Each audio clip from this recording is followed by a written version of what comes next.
박세익 전무님 질문 있어요 시간입니다. 코너 속 코너, 위기를 통해 배우는 투자 전략입니다. 요즘 AI 주식이 핫한데요. 반대로 닷컴 버블과 비교하여 경계하는 말도 많이 듣습니다. 닷컴 버블을 투자업계에서 경험하신 전무님의 경험과 인사이트가 궁금합니다. 네, 좋은 질문을 해주셨습니다. 워런 버핏이 절대 읽지 말라. 그죠? 첫 번째 원칙도 읽지 말고, 두 번째 원칙도 절대 읽지 말고, 세 번째는 이 첫 번째 원칙을 까먹지 말라.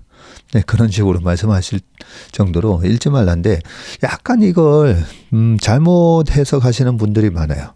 어떤 식으로 해석하시냐면 마이너스 5% 나면 바로 손절 쳐라. 네, 마이너스 10% 나면 바로 손절 쳐라. 그런 식으로 조금 오해하시는 분들도 있는데 내가 트레이딩을 한다면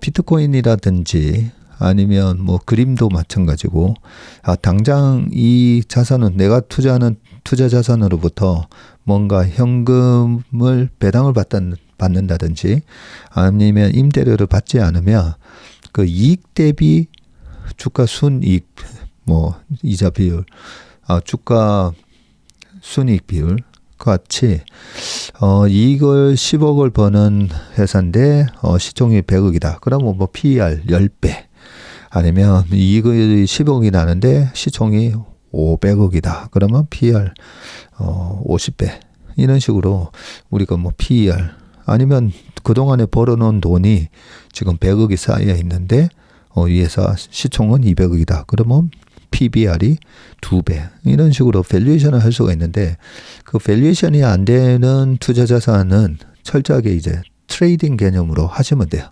그러면 추세 속에서 지지와 변동, 지지와 저항을 보면서 트레이딩 할 때는 마이너스 5%, 마이너스 7%에서 잘한다. 이런 룰이 필요할 수가 있지만 주식에 있어서 워런 버핏이 얘기하는 절대 읽지 말라는 그렇게 칼같이 트레이딩해서 손절하라 이런 얘기는 없습니다.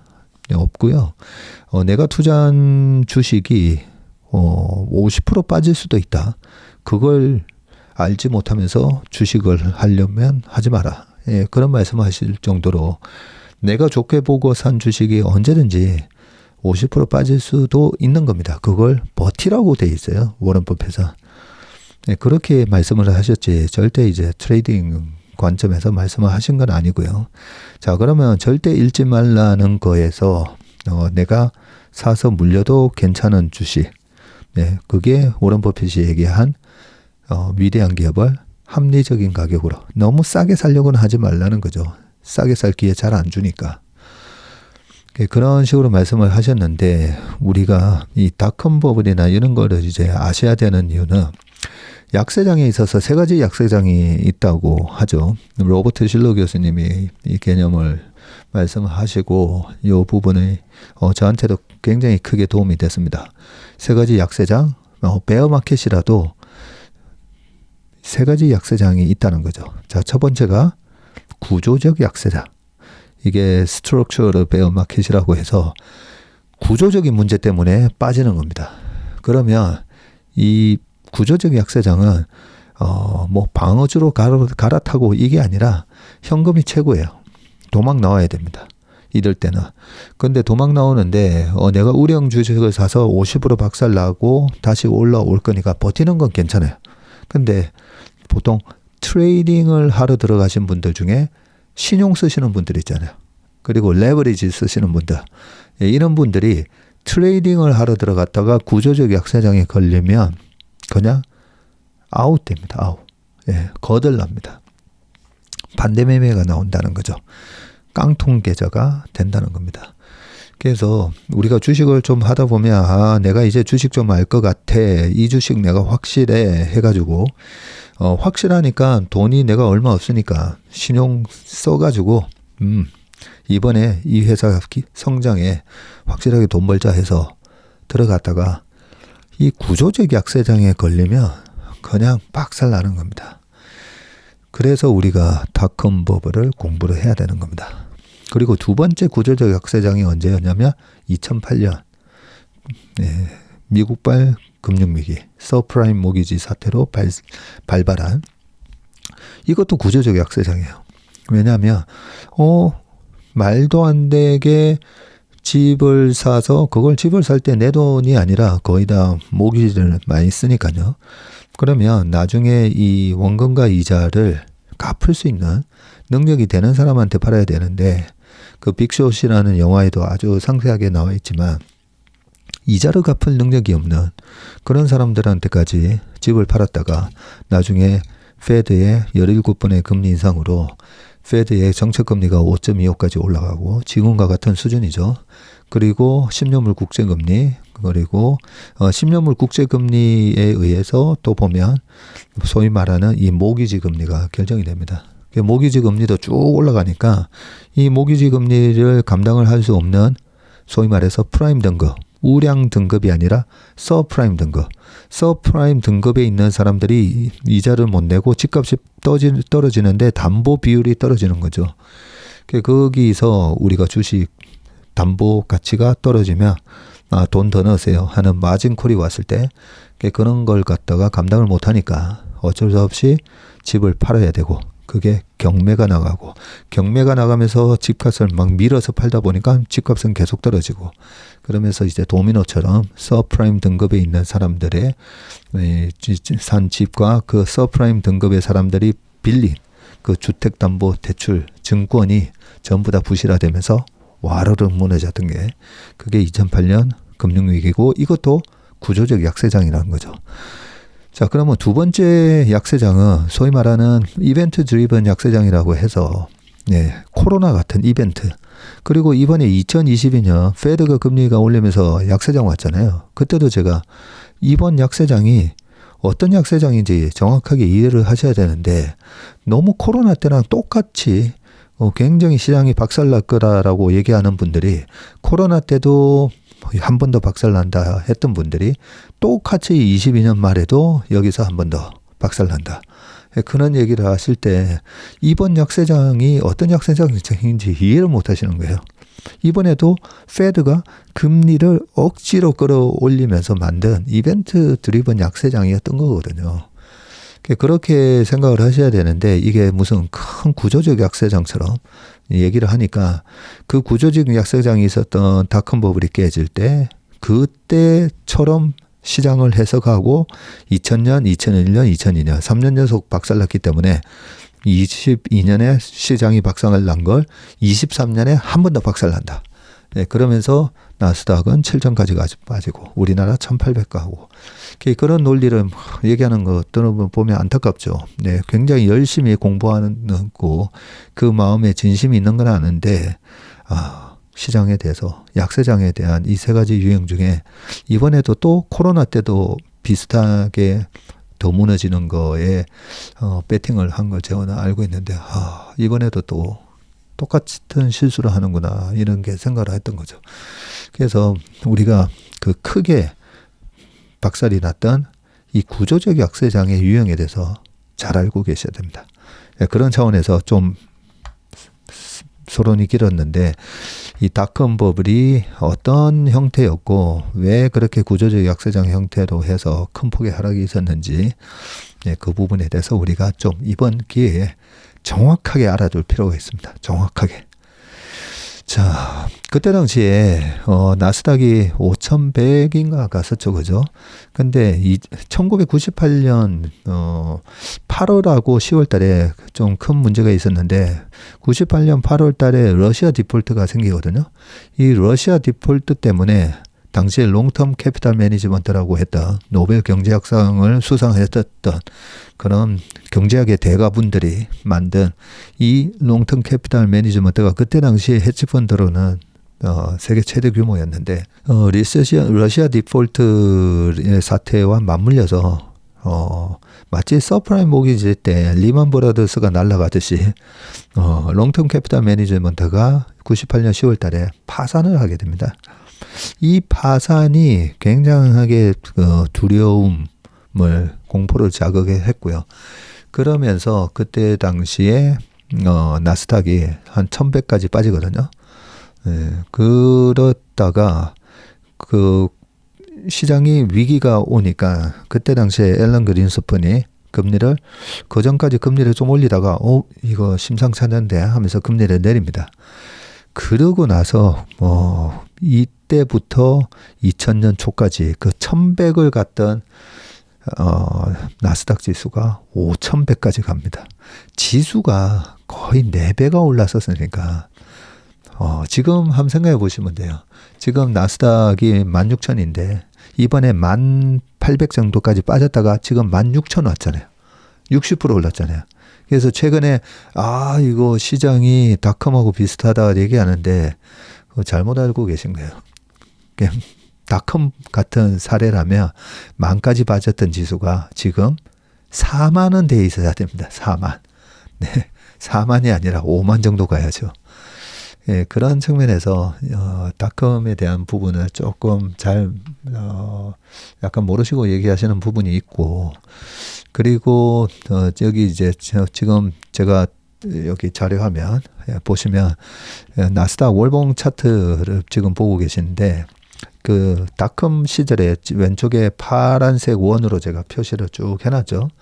예, 요때 보시면 그 한번 밑으로 확 밀렸을 때, 요때가 당시에 98년 10월이고, 그러고 나서부터 그냥 약간 N자 형식으로 해가지고 쭉 올라가잖아요.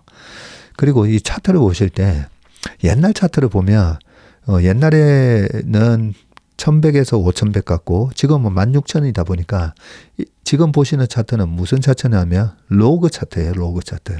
일반 차트로 보면 옛날 지수가 조그만하게 보이기 때문에 이때 당시에 도대체 얼마나 올라간 건지 상승률이 안 보여요. 근데 로그 차트로 보면 상승률로 나타내는 게 로그 차트잖아요. 그래서 그때 당시에 얼마나 가팔랐는지가 보입니다. 자, 그리고 지금 오른쪽에 최근에 23년, 24년도에 나스닥이 10,000 찍고 16,000 간 거랑 비교를 해보세요. 지금 비교해 보니까 실제로 별로 크게 안 올랐네. 아실 수 있죠. 네. 그래서 제가 이렇게 파란색으로 크게 해놨고, 또 그리고 지금 시장이 이거 좀 조심해야 되는 과열 국면 아니야? 이거는 RSI라든지 아니면 뭐 스토캐스틱이라든지 이런 변동성 지표로 우리가 알 수 있다고 했습니다. 지금 이 보시는 월봉 차트의 제일 위에가 RSI거든요.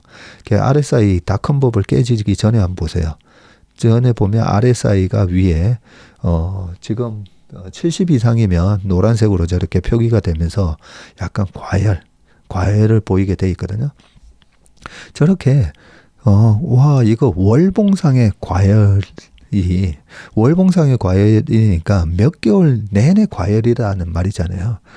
그런 과열 양상을 보이고 나서 빠지게 됩니다. 그러고 나서 한번 쭉 보세요. 2007년까지만 하더라도 미국 시장은 약했어요. 그때는 중국 중심으로 주가가 많이 올랐고, 2012년, 13년까지는 미국은 계속 닷컴 버블의 후유증 때문에 지난 고점을 못 뚫는데 우리나라 시장은 훌러덩 뚫었었어요. 왜냐하면 중국의 고성장 때문에. 이때도 2007년도 보시면 나스닥 종합 월봉이 살짝 RSI가 70 이상 딱 찍고 나서 그 다음에 딱 빠지잖아요. 제가 이제 선으로도 그어놨는데, 그 다음에 위기 상황을 또 보면, 다 저기 2013, 14, 15, 요때도 저렇게 과열 모습 나오고, 17년, 18년도, 18년 10월, 11월, 12월 빠지기 전에도 저렇게 과열 모습이 나왔고요. 이번에 22년도에, 페드의 금리 인하로 약세장이 올 때도 저렇게 과열 모습이 나오고 나서 그러고 빠졌었습니다. 그때 빠질 때 MACD 저기 두 번째 보이시는 MACD 오실레이터 딱 보면서 22년 1월 달에 저희 고객분들한테는 미국의 조정이 이제 시작된 것 같습니다. 라고 안내를 드렸었는데 1월 7일인가 안내를 드렸었죠. 자, 지금 보면 RSI 보세요. RSI가 지금 70 기준으로 해가지고 저기 보시는 RSI가 한 66 정도밖에 안 나와요. 그래서 지금 닷컴 버블만큼 지금 너무 거품 아니야? 뭐 이런 말씀을 하시는 분들이 많은데 실제적으로 우리가 이 차트를 보면서 얼마나 지금 시장이 과열인지 아닌지 그 부분을 알 수가 있는데 지금 이 RSI만 보더라도 아직은 아닙니다. 라고 알 수가 있는 거죠. 자, 그리고 또 여러 가지 이제 정황이 있습니다. 저는 이제 닷컴 버블을 겪어봤기 때문에 그때 당시 분위기를 알 수가 있거든요. 근데 그때 주식을 하셨던 분이 지금 최근에 좀 많이 우리 업계에 남아 계신 분들이 많지 않기 때문에 그때 분위기에 대해서 말씀드리면요. 제가 99년 11월 뭐 요때 닷컴 버블에 대해 꼭지 부분에서 신한 투신으로 또 입사를 했었는데 유학을 갔다 와서 2000년 초까지요. 거의 여의도에서는 전부 다 장외 주식하기 바빴어요. 장외에서 정말 닷컴과 약간 관련된 기업은 코스닥이 그때 불을 뿜을 때고 나스닥이 불을 뿜을 때고 독일에서도 노이얼 마켓 뭐 새로운 시장 해가지고 코스닥 비슷한 걸 만들었다가 2008년에 없어지긴 했었지만 그냥 전 세계가 뭐 닷컴 유사한 기업들도 그냥 막 올라갈 때였어요. 네, 말도 안 되는. 그리고 당시에는 그 주가 상승률이 지금처럼 플러스 마이너스 30%가 아니다 보니까 네. 그 뭐 만 원이 넘어가면 얼마, 10만 원이 넘어가면 상승률이 한 3%인가 한 5%만 되면 상한가였어요. 네, 그러다 보니까 기세 상한가라고 합니다. 네. 그냥 뭐 16일, 20 며칠 내내 상한가. 이게 한 방에 30% 상승이라든지 미국 시장은 상한가 개념이 없잖아요. 그러면서 저 나스닥의 주가 차트처럼 한 방에 나스닥의 주가 차트처럼 저렇게 한 방에 빵빵빵 가야 되는데 우리나라 시장은 상한가 제한폭이 있다 보니까 그러다 보니까 이제 장외 시장은 상한가 제한폭이 그런 거 없잖아요. 그래서 정말 그때 당시에 제가 신문 광고 하나가 기억이 나는데 그 증권사 뭐 ARS 서비스 하는 데 있잖아요. 060으로 해서 전화하면 뭐 한 1분당 2,000원씩 받던 뭐 그런 ARS 하는 업체조차도 신문에다가 1면에다가 광고 내가지고 저희가 무슨 닷컴 무슨 주식 무슨 해가지고 투자를 받는다는 거예요. 야, 정말 갈 때까지 갔구나. 뭐 이런 생각이 들었었는데 그러고 나서 정말 주가가 박살이 납니다. 그리고 그때 당시에 마지막 이 불을 지폈던 다시 나스닥 종합 지금 월봉 차트를 보시면서 이 마지막 여기 3,000에서 5,000 가던 요 국면 있잖아요. 우리가 적정 주가 수준이 되면 요렇게 2,500에서 3,000 가기 전까지 약간 요렇게 옆으로 약간 눕다가 마지막에 이게 또 불을 뿜잖아요. 이 불을 뿜을 때는 뭔가 심리적으로 굉장한 불안감을 이 패닉 바잉이라고 하잖아요. 패닉 바잉을 하게 만드는 또 그런 이슈들이 발생을 했는데 그때 당시 그게 Y2K였어요. Y2K, Y2, 2000년이래. K가 이제 1000이니까 그죠? year 2000 해가지고 2000년이 되면 99-12-31로 그 코볼 랭귀지에 보면 날짜를 입력할 때 99-12-31 이렇게 표기를 하게 돼 있는데 그게 2000년으로 넘어가면 00-01-01로 바뀌잖아요. 근데 컴퓨터가 이게 00을 1900년으로 인식하는 거 아닌가? 그런 엄청난 지금 위기에 봉착돼 있다라고 월스트리트에서 애널리스트가 리포트를 만들었어요. 그래서 참 보면 이 주식도 이 상상력이 풍부해야 되거든요. 그러면서 그 이슈를 제기를 하게 되고 이거 큰일 났다. 이 지금의 전산 시스템을 그대로 이용하다가는 2000년으로 딱 넘어가는 순간 그 단순하게는 우체국에서 메일을 보내는 것부터 시작해서 심각하게는 여러 가지 군사 무기 있잖아요. 군사 무기에도 여러 가지 시스템에 군사 무기 시스템에 이게 00-01-01로 바뀌면서 잘못하면 미사일 오작동이 발생할 수도 있다. 이런 얘기까지 담겨 있습니다. 그러면 얼마나 무섭습니까? 핵무기가 잘못하면 오발사 될 수도 있는 거 아니야? 그러면서 그때 당시에 신문 일면에 자, Y2K 문제가 99년 가을부터는요, Y2K 이게 아주 큰 문제가 된다. 요즘 뭐 AI가 잘못하면 이 터미네이터 같은 세상이 온다. 라는 얘기가 조금 나오고 있잖아요. 근데 그때 99년 말에는 이 Y2K가 이제 곧 다가오잖아요. 12월 30일에 딱 지나면.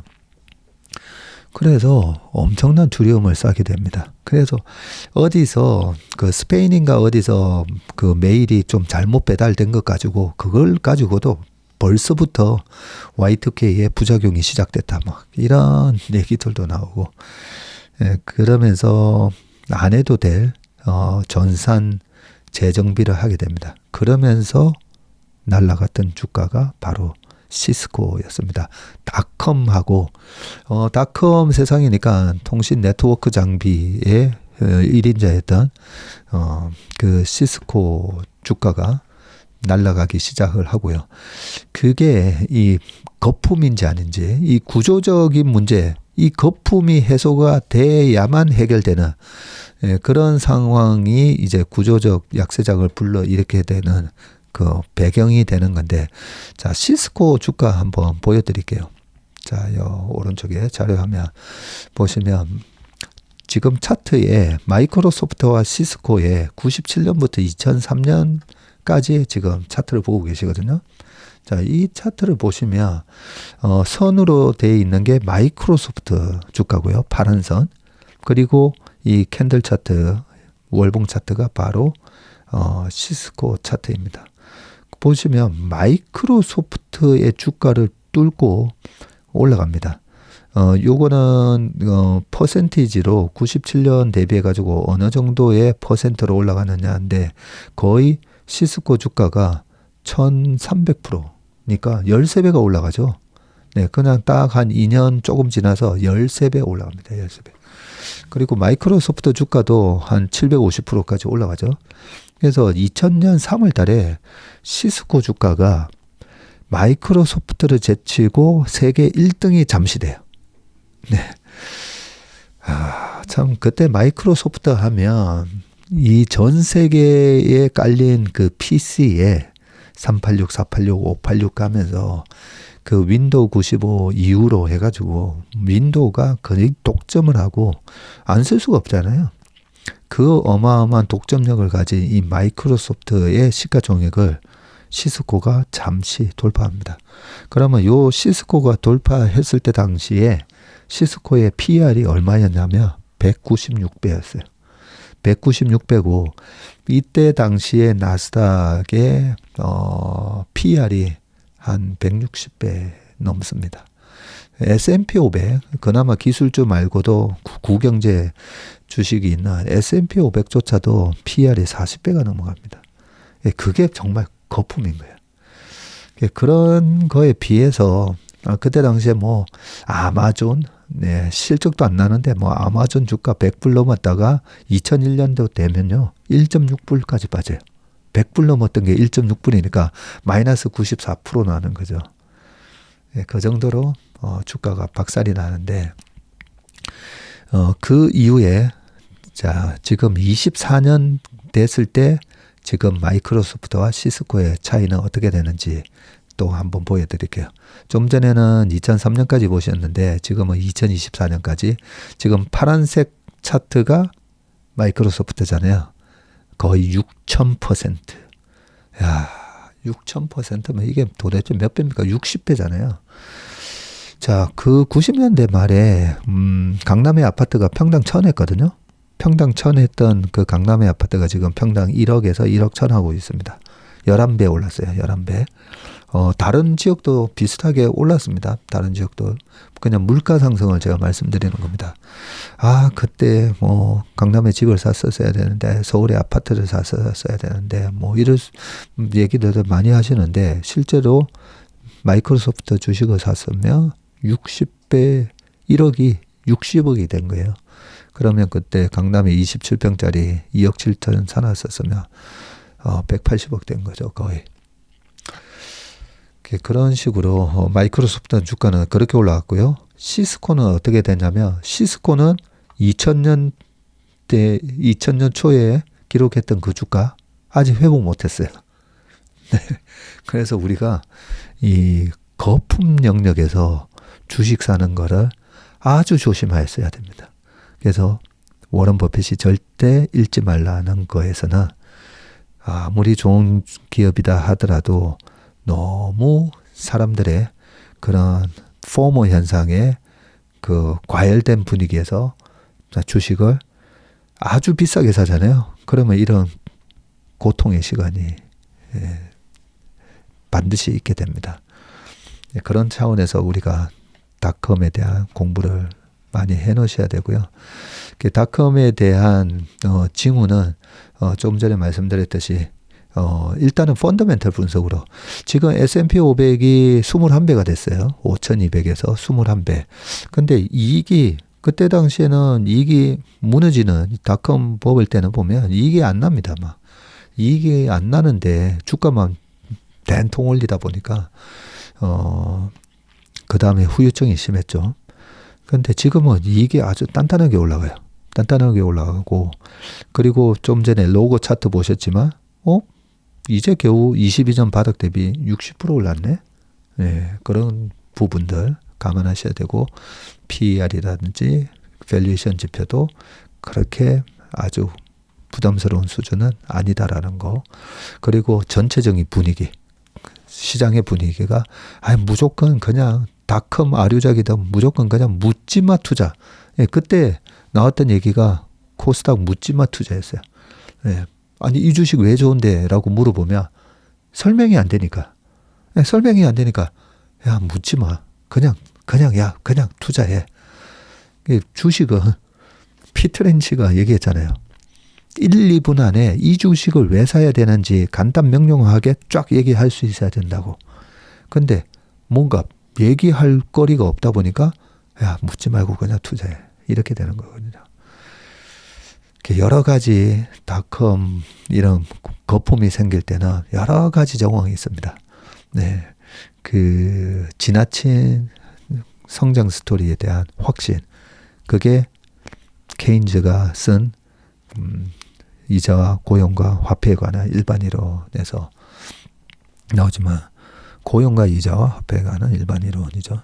거기 1936년도에 쓴 책에도 나오지만 이 거품에서는 사람들이 스토리에 확신을 한다는 거죠. 예, 스토리와 확신.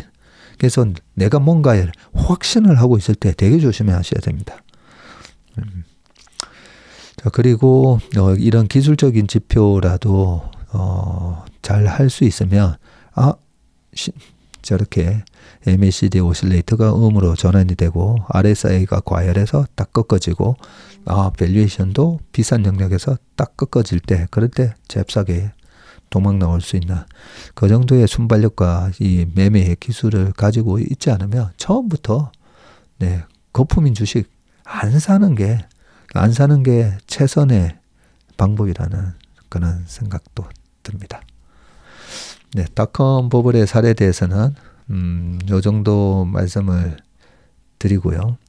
앞으로 이런 닷컴 영역에 우리가 좀 조심해야 되는 국면이 이제는 좀 조심해야 될 것 같습니다. 이런 게 있으면 제가 바이콜이 아니라 셀콜을 또 할 수 있도록 항상 시장을 경계하면서 모니터링 해드리도록 하겠습니다. 매번 이럴 땐 어떻게 해야지 이렇게 생각을 하면서도 마침 그런 상황이 되면 공포와 탐욕에 휘둘리는데요. 이번 코너 속 코너를 통해서 코로나 시장 폭락이라든지 SG 라더교 사태, 코로나 주가 하락 등을 돌아보면서 위기를 기회로 삼을 수 있는 코너 속 코너를 준비해왔습니다. 많은 관심 부탁드립니다. 우리가 주식을 투자할 때는 늘 제가 강조하는 거 있잖아요. 공격과 수비. 네, 요 두 가지 개념에 대해서 나는 주식 공격과 수비의 개념이 있나? 네, 요 개념이 정립이 안 되셨다라면 굉장히 위험한 단계, 아직까지는 네, 좀 초보자 단계다라고 생각이 들고요. 우리 업계에서도 30년 이렇게 주식 하신 분이 여전히 나는 매번 그 98년 닷컴 때, 그리고 2008년 금융위기 때, 그리고 22년도에 또 위기 때, 그 전에 또 한 번 있었죠. 코로나 위기 때. 한 번도 내가 못 피했다라고 얘기하신 분이 계십니다. 제 주변에도. 그래서 박전모 나는 돈을 못 벌었다라는 분이 계신데, 실제로는 공격하는 거에서는 이 업계에서 모두가 다 인정을 합니다. 올라가는 장에서는 제일 잘하죠. 수익률이 제일 잘하십니다. 근데 그렇게 공격적으로 어떻게 보면 야구로 따지면 풀스윙을 하시는 거잖아요. 풀스윙을 하셔서 저희는 그렇게 얘기하거든요. 우린 여의도 업계 최고의 홈런 타자라고. 네, 그러는데 상대가 한가운데 직구만 던지는 거 아니잖아요. 그리고 속임수 변화구, 아니 변화구로 들어와서 가운데로 좀 몰리면 칠도 되는데, 그 변화구나 속임수 중에 거의 뭐 칠 수 없는 그런 거에도 막 휘두르면 안 되잖아요. 그래서 상대의 투수가 저 투수는 슬라이드가 주목인지, 우리가 그걸 알아도 사실 그 홈런을 때리기 힘들고, 어떨 때는 정말 방망이 짧게 잡고 쳐야 될 때도 있고 그렇잖아요. 그래서 주식도 보면 전부 다 공격 얘기 많이 하거든요. 방송 보면 전부 다 이제는 시장이 정말 위험한데, 위험한 게 뭐예요? 비싸졌을 때가 위험한 거잖아요. 그리고 뭐 금리 상황도 마찬가지고 우리가 수비적으로 해야 될 때가 있는 거거든요. 그래서 제가 골프도 1번 홀에서 18번 홀까지는 늘 그 난이도에 따라서 전략이 달라야 된다는 것처럼, 그런 측면에서 작년 시장, 23년과 같은 시장은 또 참 이 초보자들도 돈을 벌기 쉬운 장이다, 뭐 이런 말씀도 드렸고, 올해 24년도는 약간 난이도 높은 시장이라 했잖아요. 올해는 실적 장세이기 때문에 실제로 돈을 버는 사람, 돈을 잃는 사람 막 나올 거다는 거죠. 양극화 되게 심해질 겁니다. 예, 그런 차원에서 우리가 공격과 수비 개념이 있어야 되는데, 이런 닷컴버블 사례라, 다음에는 2008년 금융위기 상황도 설명해 드리겠지만, 큰 하락, 정말 조심해야 되는 그런 부분에 대해서도 우리가 그 부분에 대한 대응 전략을 가지고 계셔야 됩니다. 그런 차원에서 오늘 영상이 좀 많은 도움이 되셨기를 바라는 바입니다. 다음에도 전무님이 들려주시는 생생한 주식시장의 사건 사고로 찾아뵙겠습니다. 네, 고맙습니다. 감사합니다.